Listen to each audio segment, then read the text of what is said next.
ताज्या बातम्यांसाठी महानकरेला सबस्क्राइब करा आणि बेल आयकॉनला क्लिक करा।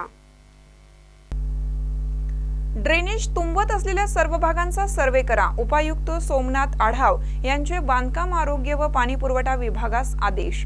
रस्त्याखाली गेलेले ड्रेनेजची झाकणे शोधून रस्त्याबरोबर उंची वाढवून घेण्यासाठी येणाऱ्या खर्चाचे अंदाजपत्रक तयार करून ड्रेनेज तुंबत असलेल्या सर्व भागांचा सर्वे करण्याचे आदेश उपायुक्त सोमनाथ आढाव यांनी बांधकाम, आरोग्य व पाणी पुरवठा विभागास दिले आहेत। यामुळे शहरातील विविध भागातील तुंबलेले ड्रेनेज मोकळे करणे आता सुलभ होणार असल्याने ड्रेनेज तुंबल्यामुळे होणारी नागरिकांची डोकेदुखी कमी होणार आहे। इचलकरंजी शहरातील शाहू हायस्कूल परिसर, कलानगर, बनकर माळ, तांबेमाळ, गावभाग, विकास नगर, साइट नंबर 102, लिंबू चौक यासह शहरातील विविध भागांमध्ये ड्रेनेज तुंबत असल्याबाबत नागरिकांच्या तक्रारी दिवसेंदिवस वाढत आहेत।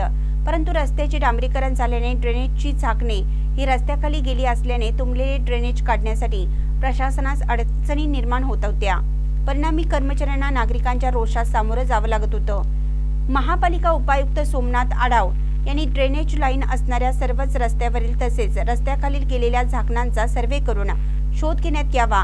तसेच झाकणांची उंची वाढवण्यासाठी व पूर्ववत रस्ता करण्यासाठी येणाऱ्या खर्चाबाबत अंदाजपत्रक तयार करण्याचे आदेश आरोग्य, बांधकाम व पाणीपुरवठा विभागाच्या अभियंत्यांना दिल्याने शहरातील तुंबलेली ड्रेनेज खुली करणं आता सोपं होणार आहे। महानकरी न्यूजसाठी प्रवीण पवार, इचलकरंजी।